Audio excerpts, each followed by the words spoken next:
Alright, so I am going to connect my Prius to my Tesla inverter. It is December and I'm off grid and it's cloudy for like the last 3 weeks, and my battery bank is 65 kilowatt hours. It's finally kind of getting low, and yeah, I have company over too, and I have an electric clothes dryer. It's not even a heat pump unit, it's just a resistive heater, and I need more power.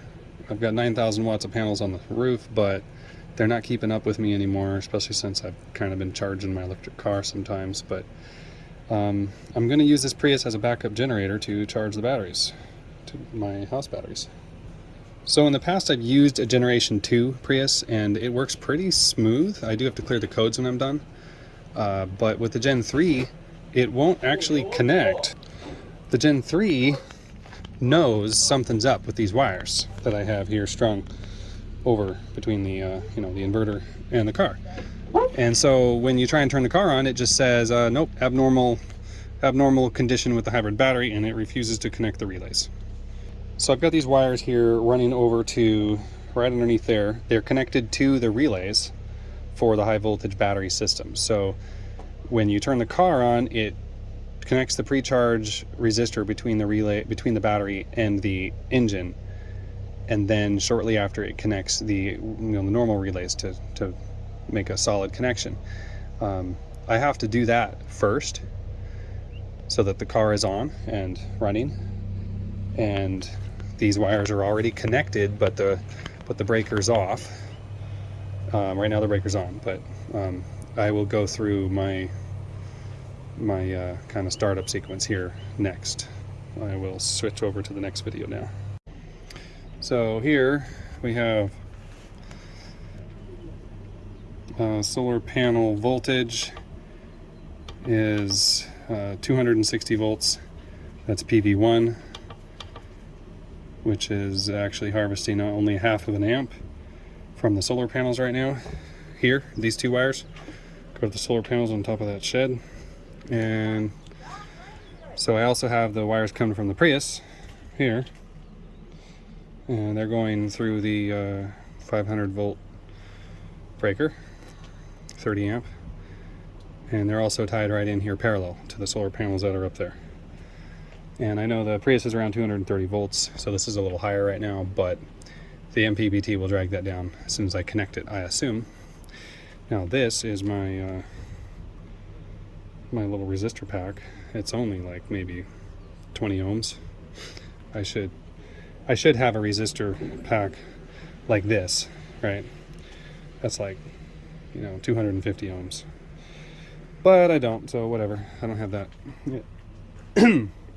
that high ohms resistor is for the battery, to connect the battery pack to the inverters, right? Anyway, so supposedly I'm thinking if I connect this resistor here, there'll be 250 volts versus 270. What was it? Yeah, 280. So, well, no, 230. It's probably like 235. So 35, 45, 55, 65, 75. We're talking about only like a 40 volt difference going through this resistor. Because the sun is up a little bit. But I'd done this at night before when there's no sun, and there sure is a hell of a spark here with a 230 volt difference between here and there. So it's really hard to do. I need to make an automated switch for it, see if I can do this without getting electrocuted, but I'm thinking I just put my finger here, do this, and then I do this and hit the switch, right? 3, 2, 1, there. Oh, no sparks. Okay. So now we're looking up here. Of course, our voltage is dropped to the voltage of the Prius. And the amperage is now coming in from the Prius at 13 amps. 13 amps times 230 volts. Yeah, times 230 volts. Alright, so 14 amps times 230 volts is 3,030 watts or 3,300 watts coming from the Prius. And I could connect this to the MPP2 as well, and then I would get another 3,000 watts. Then I'd be pulling 6,000. Actually, this varies. Sometimes I've seen this going up to like 4,000, 4,300 watts. But it varies when the Prius's voltage is varying. And right now, the Prius's voltage is not going to vary because I have purposely made this hybrid system throw a trouble code. So the engine is just idling to maintain the 230 volts at the moment. It's not trying to charge the battery, which is great because honestly, when you're pulling so much power out of the Prius high voltage battery, it drains it really fast, and then it starts the engine and recharges it and really fast, and then it drains it really fast, and back and forth, back and forth. The thing ends up getting to like 120 degrees. It starts smelling funny, and then it throws a high temperature battery code, and it starts treating the battery really gently at that point. But then it cycles back and forth, and then it cools down, then it goes back to getting it too hot again, and I don't like it. You could leave the air conditioning on in the car, and that would keep the air cool. It's using to cool the battery, and that would keep it cool. But the AC uses a lot of watts, and I don't really want to burn the fuel to do that. So, just faking a code is the way to do it. You can put a resistor on one of the temperature sensors to trick it into thinking that it's 125 degrees Fahrenheit, and that'll throw it into this mode where it treats the battery nicely. So that is what I've done, and so it's working real nicely right now.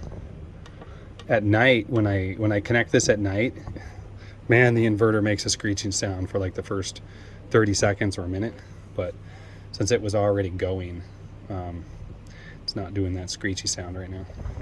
I suppose if I wanted to get real crazy, I could branch this off to both channels, both MPPT solar channels here, and also to both the channels over here. So I could get 12,000 watts from the Prius. That would be fun. I think, what's the max charge rate of these batteries? I'm going to do calculator. All right, so the max charge rate for a continuous charge recommendation is 50 amps on my battery bank, which is 500 volts. So that's 25,000 watts. So I could do 4 of these inverters, and I do have 4, so that would be kind of fun, but totally unnecessary. They can also charge, at 300 amps for a while before they get warm, quite a while actually. So yeah, they could charge, at 100,000 watts even. It's just because there's so many of them. There's a lot of batteries in there. It's like 65 kilowatt hours.